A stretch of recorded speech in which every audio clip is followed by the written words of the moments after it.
महाराज के कहने का तात्पर्य कि जो भी राज्य हमारे यज्ञ के अश्व का श्रद्धा पूर्वक स्वागत करेगा, उस राज्य में धर्म की अर्थात राम राज्य की स्थापना होगी। और हमारा युद्ध केवल उनसे होगा जो हमारे अश्व को रोकने का दुस्साहस करेगा। आचार्य, हमें अश्वमेध यज्ञ की तैयारी आरंभ करनी चाहिए।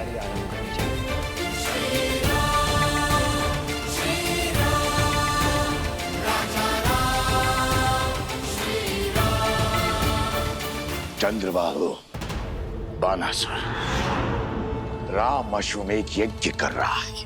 अश्वमेध यज्ञ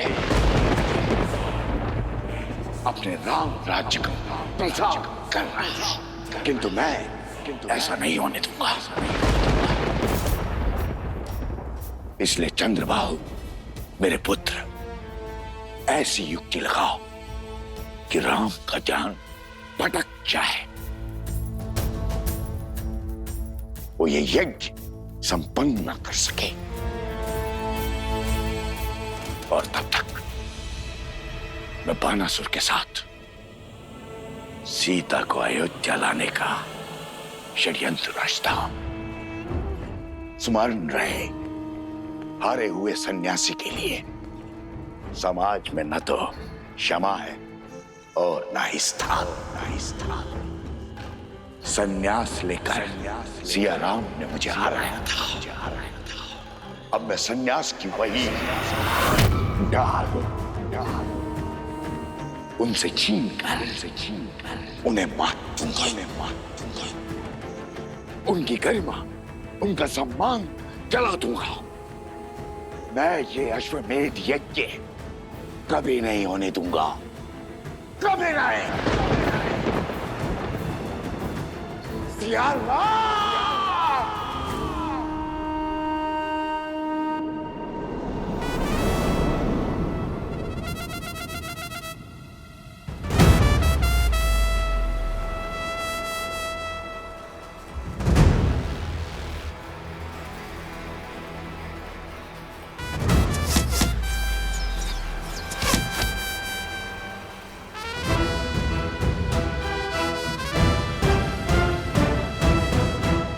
इसमें कौन सी बड़ी बात है लवकुश?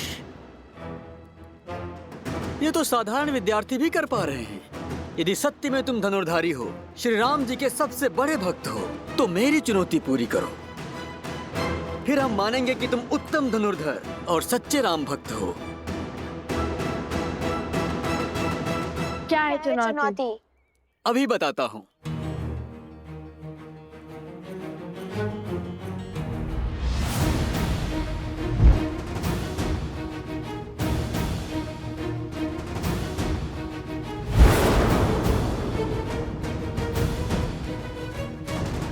तुम्हें इन मटकों को भेदना है।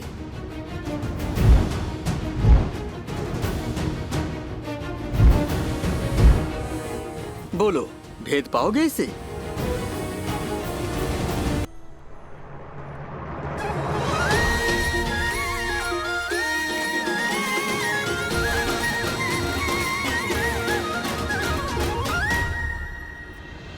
इतनी सरल चुनौती, लगता है द्वेष की अग्नि धीमी पड़ने लगी है।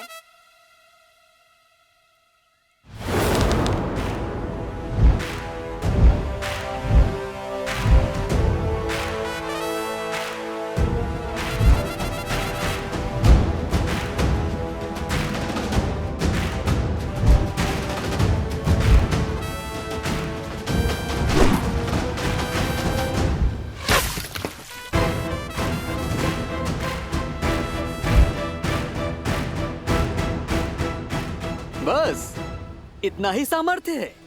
बंधु, तुम बहुत अधीर हो, पूरी बात नहीं सुनते। चुनौती एक प्रहार से 3 मटकों को फोड़ने की है। स्मरण है ना राम भक्त, किष्किंधा में कैसे रामचंद्र जी ने एक साथ 7 वृक्ष भेदे थे।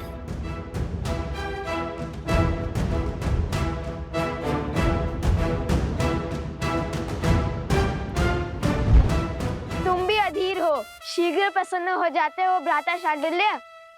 ये चुनौती हम पूर्ण तो करके ही रहेंगे।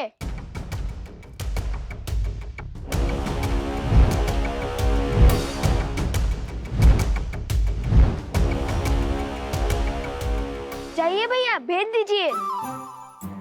हाँ हाँ, भेज दीजिए मटके। वैसे ही जैसे प्रभु राम ने बहुत सारे वृक्ष भेजे थे। मैं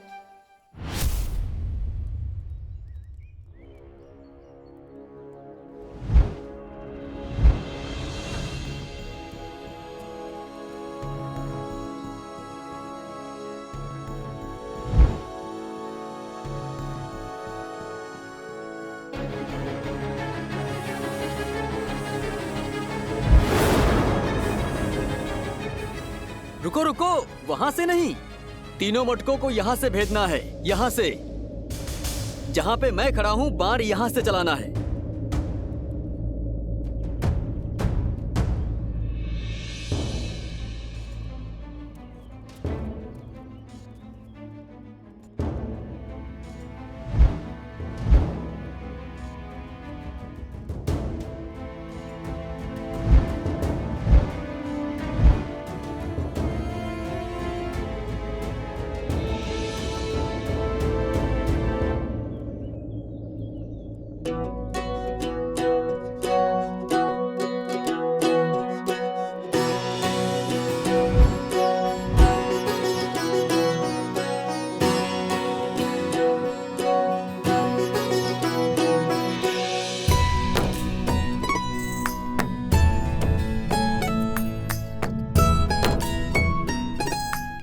अब ये कहाँ चले?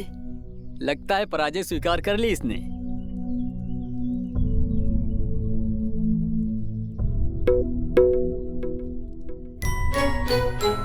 ओह, समझ गया।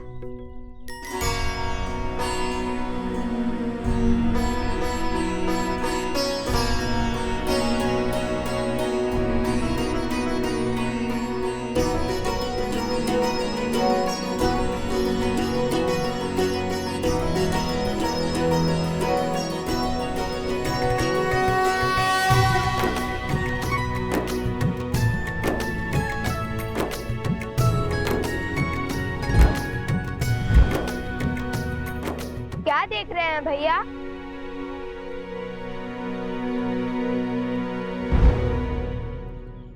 यही कि राम नाम से हर कठिन कार्य सरल हो जाता है। ध्यान से देखो।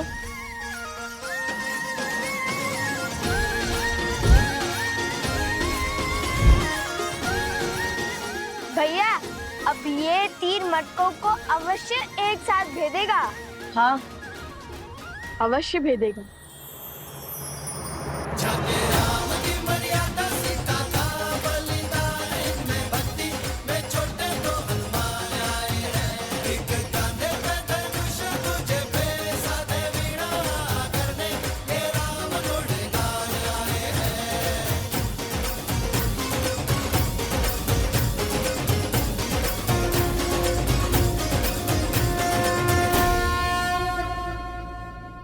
हमारे मित्रों को हमारी राम भक्ति पर संदेह है। जिस राम नाम से पत्थर भी जल पर तैर जाए, उसी राम नाम ने हमें दिशा दिखाई है।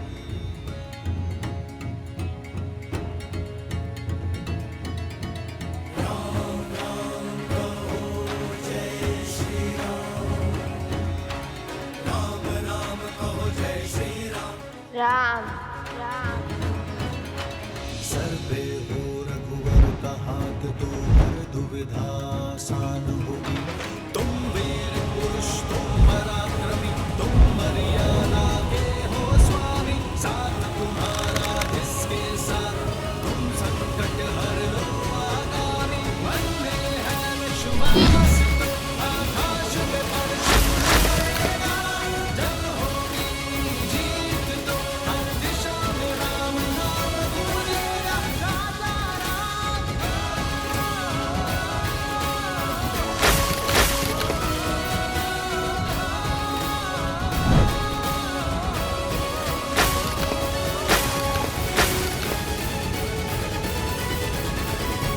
हे प्रभु।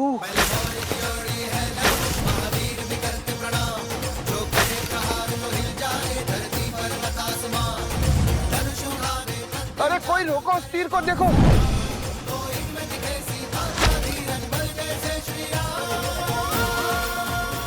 ये क्या हुआ भ्राता?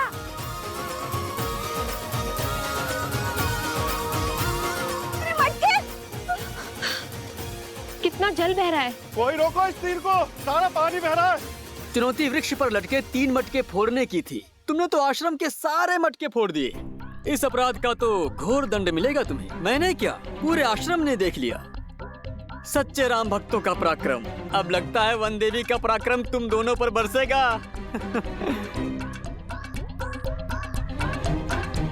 लव कुश। लो, आ गई तुम्हारी माता। अब आनंद आएगा। अब क्या उत्तर देंगे माता को?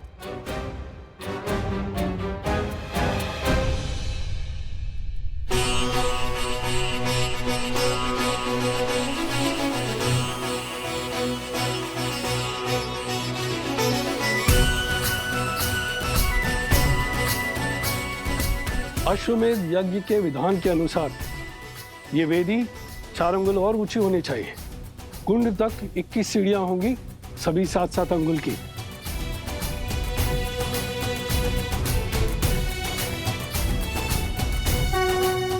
प्रणाम ऋषिवर। कल्याण मस्तु ऋषिवर। आप सबका कोटि कोटि धन्यवाद ऋषिवर। इस यज्ञ की सज्जा के लिए पधार कर आपने अयोध्या पर बहुत बड़ा उपकार किया है। यह यज्ञ कोसल राष्ट्र के लिए अत्यंत महत्वपूर्ण है। मुझे विश्वास है ऋषिवर कि आपके सामर्थ्यशील मार्गदर्शन में इस यज्ञ में कोई त्रुटि नहीं होगी। प्रत्येक कार्य विधिवत होगा। ये हमारा सौभाग्य है श्री राम। हर ओर राम राज्य का ध्वज लहराए। धर्म केवल कौशल में न रहकर सारे आर्यव्रत में विस्तार करे। इससे शुभ और कुछ नहीं हो सकता। और ये हमारी सेवा नहीं, पावन तपस्या है। इसमें भाग लेना ही स्वयं में एक तीर्थ है। मानचित्र राजन, ये यज्ञ वेदी का मानचित्र है। इसमें हर वेदी पर भगवान विष्णु के चरण चिन्ह बनाए जाएंगे।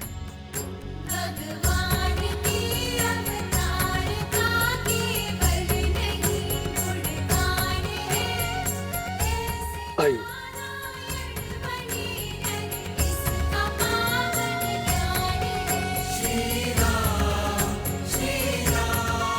और यहाँ विराजमान होंगे यजमान अर्थात आप, और वहां आपके वामंग में महारानी का स्थान होगा।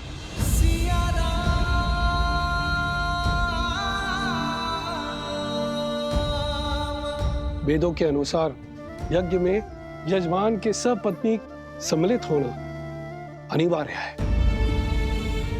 बिना युगल आहुति के न यज्ञ पूर्ण होता है और ना ही उसका फल मिलता है। आपकी और महारानी की आहुति की शक्ति ही साम्राज्य में सुख और समृद्धि को बढ़ाएगी। राम सिया राम सिया राम।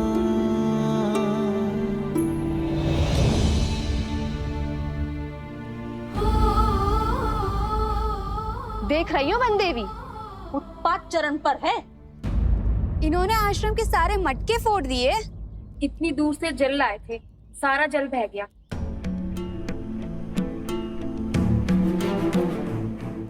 लवकुश, ये कैसी उद्दंडता है? क्यों किया तुम दोनों ने ऐसा? उत्तर दो।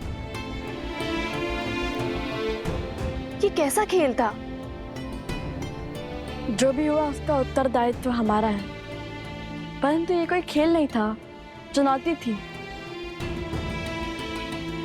गुरु भ्राता शांडिल्य ने कहा था। वन देवी, मैंने केवल 3 घड़े कहे थे फोड़ने के लिए, सारे नहीं। आप चाहे तो इनसे पूछ लीजिए। हाँ वन देवी, बात 3 घड़ों पर ही लक्ष्य साधने की हुई थी।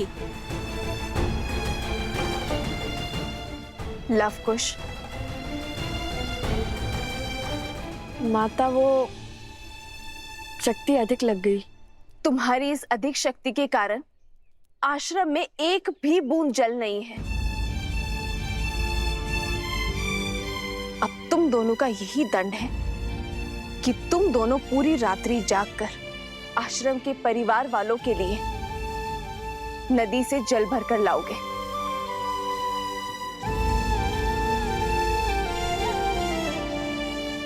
समझे? पर जल लाओगे किसमें? सारे घड़े तो फूट चुके हैं। अब पहले तुम्हें कुम्हार के पास जाना होगा और नए घड़े लेने होंगे।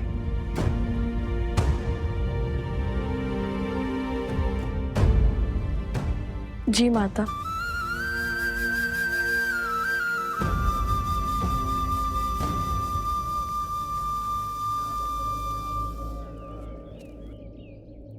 आप चिंतित ना हो देवी।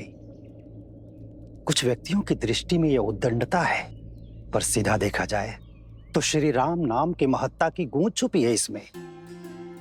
इस परीक्षा ने यह सिद्ध कर दिया कि राम नाम की शक्ति में इनका विश्वास कितना दृढ़ है। राम सिया राम जय जय राम। राम सिया राम जय जय राम।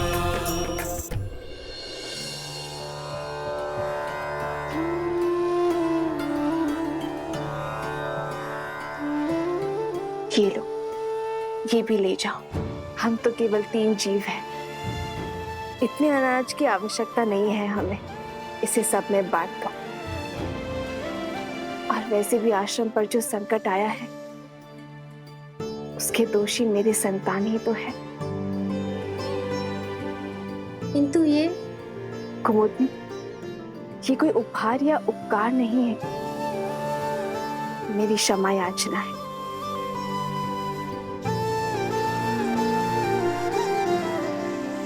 दोष तो शांडिल्य का भी था ना, उसने ही उकसाया दोनों लवकुश को, और फिर बड़े होने के नाते उसका उत्तरदायित्व भी तो अधिक है। दंड केवल लवकुश को क्यों वन देवी? नहीं कुमुदनी, शांडिल्य का दोष नहीं है। वो तो केवल अपने माता के वियोग से दुखी है। लवकुश को अपनी माता के साथ देखकर कहीं ना कहीं उसके मन में ईर्ष्या होती है, जो कदाचित उसे भी ज्ञात नहीं है। इसीलिए तो वो सदा उनके साथ स्पर्धा करता रहता है। ये लवकुश का कर्तव्य है कि वो शांडिल्य के दुख को समझे, उसे सहानुभूति दे और प्रेम से उसे अपना मित्र बनाए। एक बात कहूं वन देवी, जितनी कठोरता के साथ आप लवकुश को जीवन का पाठ पढ़ाती हैं, वैसे कोई भी माता अपनी संतान को नहीं सिखाते। आप तो उन्हें ऐसे सज्ज कर रही हैं जैसे उन्हें कहीं का राजा बनना है।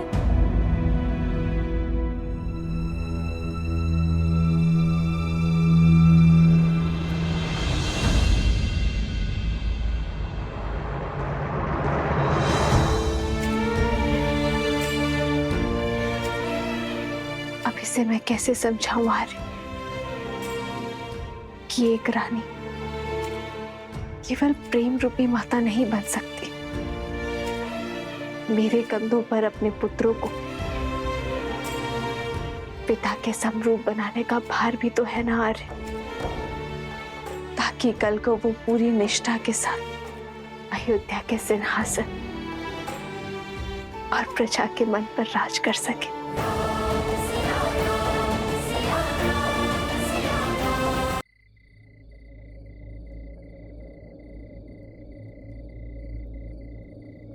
राम। आचार्य,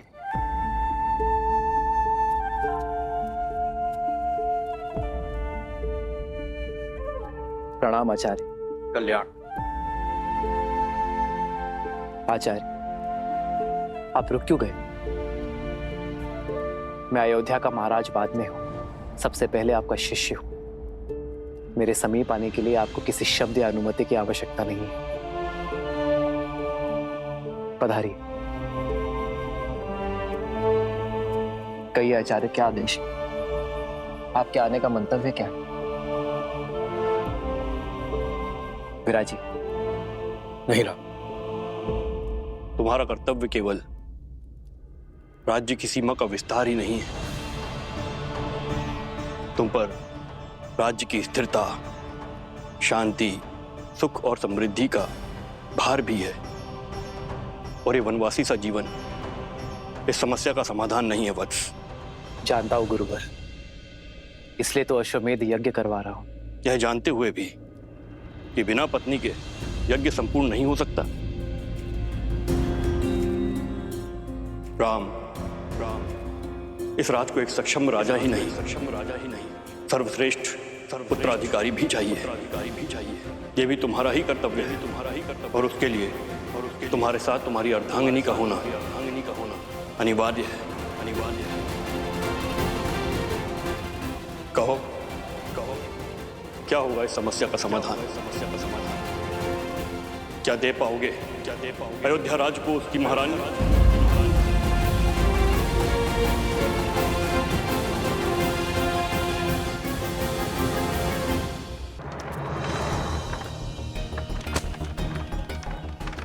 कुम्हार जी, हमें इन सब के बदले में घड़े चाहिए। हाँ हाँ, शीघ्र दीजिए। आश्रम के सभी मटके फूट चुके हैं। वो तो ठीक है, परंतु ऐसा हुआ क्या? कोई भूचाल आया था कि आश्रम के सारे घड़े एक ही दिन में टूट गए? भूचाल ही समझिए। कुछ उद्दंडी बालकों ने उपद्रव मचा रखा है आश्रम में। नए घड़े तो मिल जाएंगे, पर उनके बदले इतना अनाज चला गया। अब खेतों में और अधिक परिश्रम करना पड़ेगा।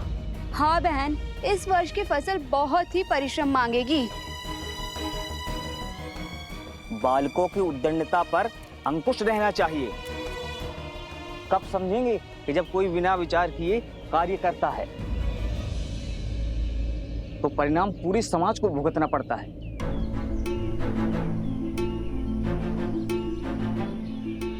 भूल हो गई, आश्रम की बड़ी हानि हो गई। अब सबको आश्रम में हमारे कारण और परिश्रम करना होगा। हमें भी तो नदी तक जाना है और पूरी रात्रि जल भरना होगा। मुझे हमारे परिश्रम की चिंता नहीं है, वो तो हम कर ही लेंगे।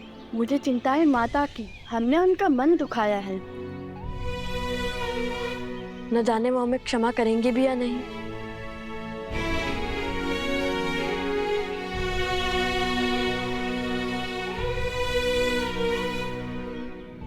नन्हे बालक हैं, आश्रम के बाहर कैसे जाएंगे? उद्दंडता की है तो दंड तो भुगतना ही पड़ेगा। आश्रम की सीमा को लांघकर घनघोर जंगल में जाना पड़ेगा।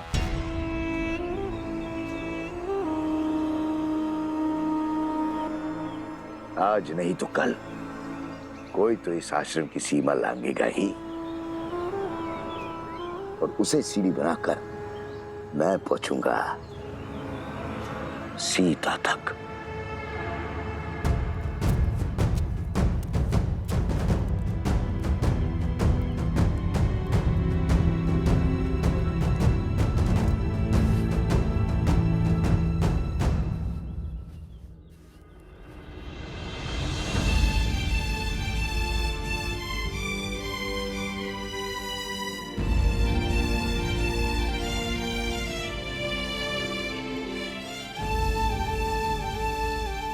अब ऐसी भूल नहीं होगी माता। हमें आशीर्वाद दे कि हम अपना प्रायश्चित पूर्ण कर सके।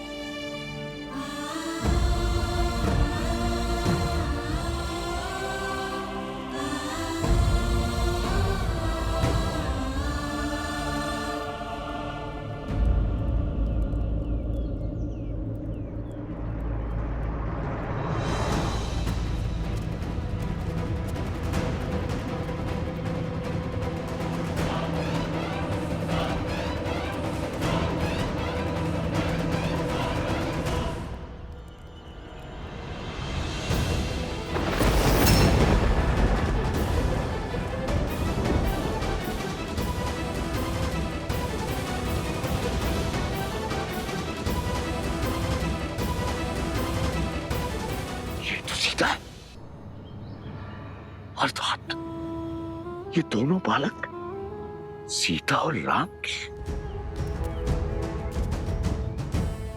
अद्भुत, अद्भुत।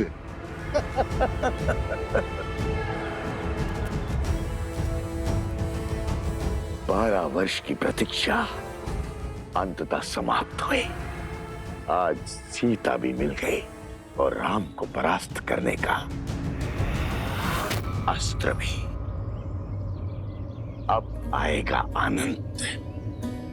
राम राज्य की नींव को राम का ही बीज बिखेरेगा। इसे कहते हैं प्रहार। हाथ भी राम की और गाल भी राम का। माता आश्रम में है तो क्या हुआ, पुत्र तो आश्रम से बाहर आ गए। अब यही दो कोमल कोमल बालक मुझे सीता तक बचाएंगे। राम, सिया राम। परंतु भ्राता, जैसे दोषी हम हैं, वैसे दोष धनुष और बाण का भी तो है। 3 मटके को फोड़ने को कहा था, उसने तो सारे आश्रम को जलमग्न कर दिया। धनुष और बाण साधन है कुश, और साधन में बुद्धि नहीं होती। लक्ष्य प्राप्ति के लिए बल और बुद्धि साधक का होता है, इसलिए बुद्धि का उपयोग मनुष्य को ही करना होता है। वाह वाह, ज्ञानी हो भैया। ज्ञानी नहीं, महाज्ञानी हूँ। यदि महाज्ञानी हो तो अपनी बुद्धि का प्रयोग पहले क्यों नहीं किया? सारे मटके तोड़ दो बोल दिया। क्योंकि हमारा मार्गदर्शन राम नाम ने किया था कि लक्ष्य कैसे साधें, और लक्ष्य साधने के लिए शक्ति उतनी ही लगनी चाहिए जितनी उसकी आवश्यकता हो। और यही सीख श्री राम का नाम लिखे बाण ने हमें बाद में दी है। मार्ग तो वो बताते हैं, हम तो केवल अनुभव से सीखते हैं। मैं भी अनुभव से बोल रहा हूँ भैया। भूल हो गई, अब नहीं बोलूंगा। दंड मिलता है मेरे बोलने से। माता ने हमें दंड कष्ट देने के लिए नहीं, ज्ञान देने के लिए दिया है, ताकि हमारी बुद्धि का विकास हो सके। अब देखो, जो बात मैं सुनकर समझता हूँ, वो बात तुम दंड पाकर ही समझते हो। महाज्ञानी है आप, मैं क्या समझूंगा? मैं तो आपका बस एक शस्त्र हूँ। संधान तो आपके मन से होता है। बाण चलाने में भले ही तुमसे आगे हूँ, किंतु बातों में तुम्हें कोई नहीं पकड़ सकता।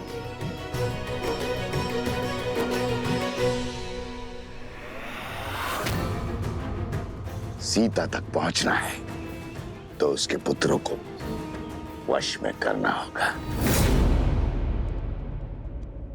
आपके उत्तराधिकारी धर्म और कर्तव्य के पथ के लिए सच हो रहे हैं आर्य। दोनों जितने नटखट हैं, उतने ही पराक्रमी भी हैं। अपने पिता की मर्यादा और पूर्वजों के मान का भार उठाने के लिए शीघ्र ही तैयार होंगे आपके लवकुश।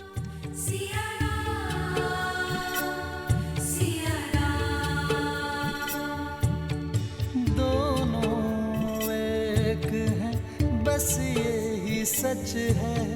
राम लक्ष्य और राम ही पथ है।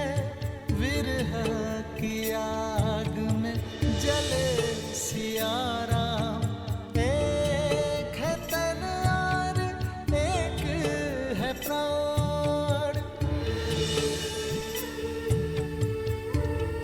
इस रात को एक सक्षम राजा ही नहीं, सर्वश्रेष्ठ उत्तराधिकारी भी चाहिए। क्या दे पाओगे अयोध्या राज को उसकी महारानी?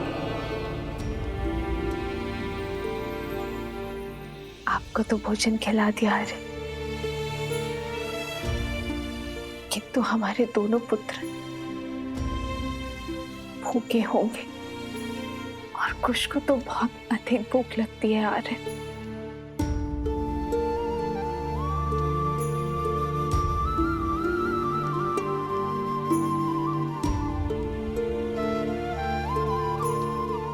माना संतान की दिशा और दशा माता की कठोरता निर्धारित करती है, किंतु फिर भी उन्हें इस समय वन में भेजना उचित नहीं था वन देवी।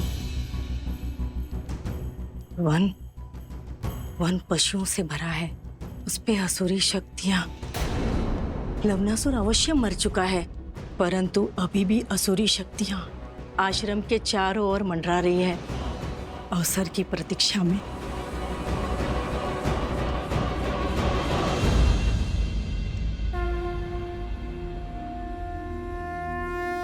गणेश, पूछो पुत्र, क्या प्रश्न है मन में?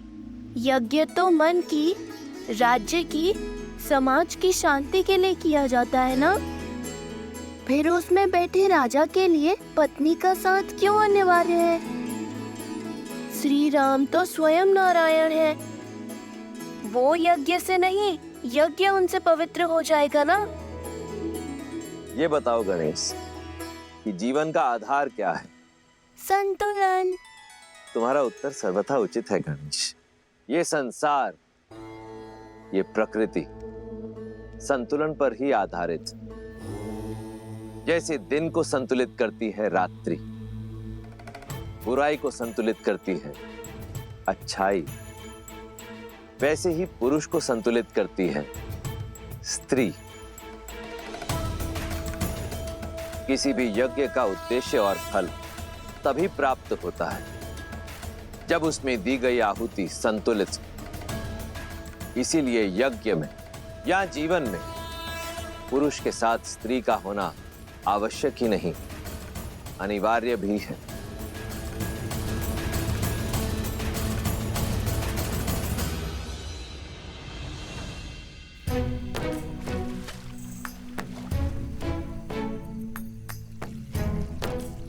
ये क्या कर रहे हो कुश? छोटे से बड़े में क्यों डाल रहे हो? समय व्यर्थ कर रहे हो। समय व्यर्थ नहीं भैया, जल की मात्रा की गिनती का माप बना रहा हूँ। माप है तो सही, चट्टान, सिर, पाँव, मुंड। नया माप लाता, नया माप। नया माप का समय है और ना ही उसकी आवश्यकता। तुम समय व्यर्थ कर रहे हो। पात्र भरो, हम यहाँ दंड स्वरूप आए, जल क्रीड़ा करने नहीं। क्या भैया, दंड तो पूरा कर रहे हैं ना? अब ऐसा भी बंधन नहीं था कि दंड भोगते भोगते थोड़ा सा आनंद और अभ्यास भी ना किया जाए। अभ्यास ठीक है, परंतु आनंद करने में यदि समय व्यर्थ करोगे तो कैसे होगा? अभी हमें सरोवर से आश्रम के कितने चक्कर लगाने हैं। जब हम चक्कर लगाएंगे तब मैं अंतर मापने का नया तरीका खोजूंगा।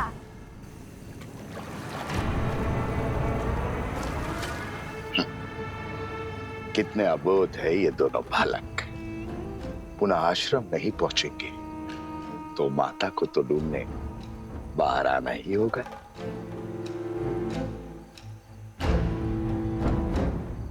शीघ्र मिलते हैं बालकों।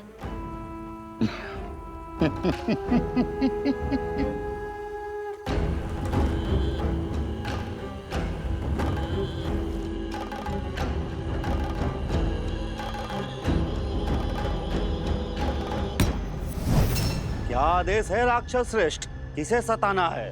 रहोगे राक्षस के राक्षसी। कभी तो पुण्य का काम किया करो। यहाँ दो सुंदर कोमल अबोध बालक आए हैं और थके हुए भी हैं। उन्हें अपनी शक्ति से निंद्रा दे रहा हूं। बाकी का काम हम स्वयं करेंगे। जाओ।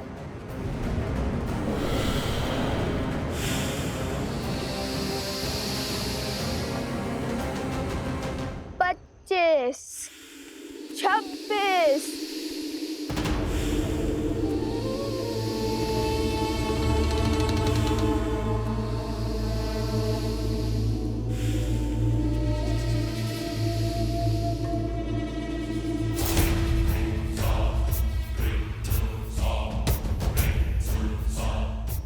सत्ताईस, 28। ये क्या कर रहे हो कुश? बताया तो था, अंतर गिनने का नया तरीका। पहले भूख, अभी ये निद्रा। कुछ भोजन मिल जाता तो कितना अच्छा होता। नहीं, 41। जब तक कार्य पूर्ण नहीं होता तब तक ना ही हम भोजन कर सकते हैं और ना ही निद्रा ले सकते हैं। नहीं तो माता के मन को ठेस पहुंचेगी। चलो चलो, मैं तुम्हें वो प्रसंग सुनाता हूँ जिसे सुनकर तुम्हें सदा हंसी आती है कि कैसे हनुमान जी ने अपनी पूंछ से लंका में आग लगाई थी। सुनाओ सुनाओ। यदि रोकूंगा तो आप रुकोगे तो नहीं, सुनाई दीजिए।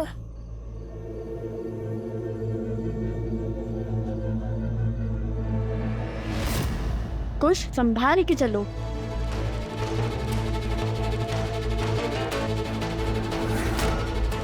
कुछ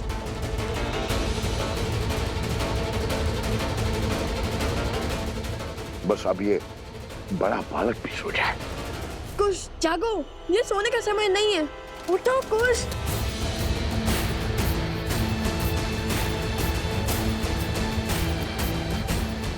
कुछ जागो, कुछ।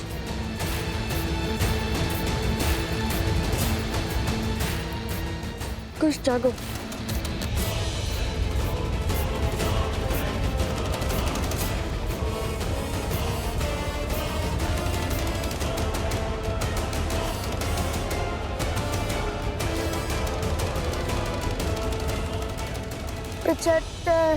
गिनती बोलने की जगह श्री राम का नाम लो, भूख भी मिट जाएगी और निद्रा भी। चलो बोलो राम। श्री राम। 75 श्री राम। 76 श्री राम। केवल श्री राम। केवल श्री राम।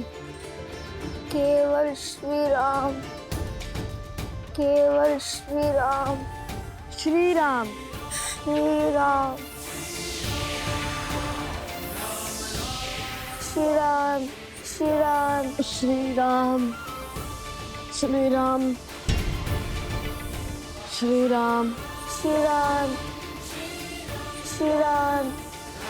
श्री राम। और ये राम का नाम क्यों हर बार मेरे आड़े आता है? सारा परिश्रम व्यर्थ कर दिया।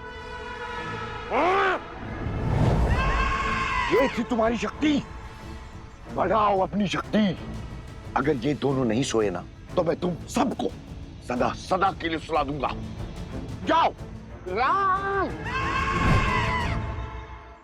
राम। राम। राम। राम। राम।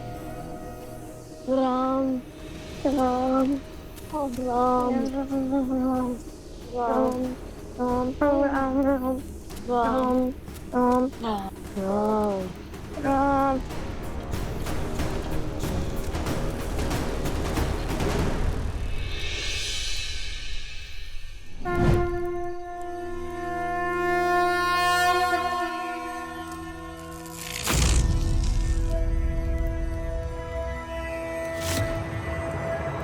अरे ये कैसा चमत्कार है? आश्रम में प्रवेश करते ही निद्रा छूमंतर हो गई। लग रहा है जैसे निद्रा आ ही नहीं रही थी।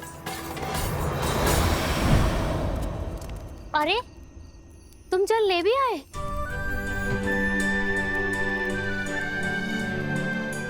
लाओ लाओ, हमें दो।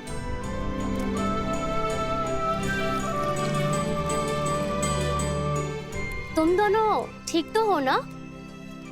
बहुत वीर हो।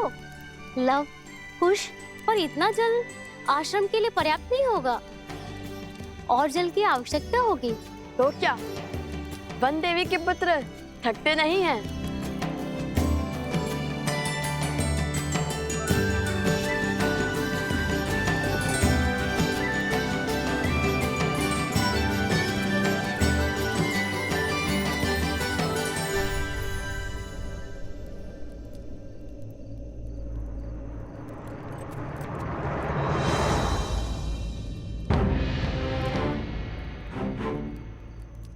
ये कैसा चमत्कार है?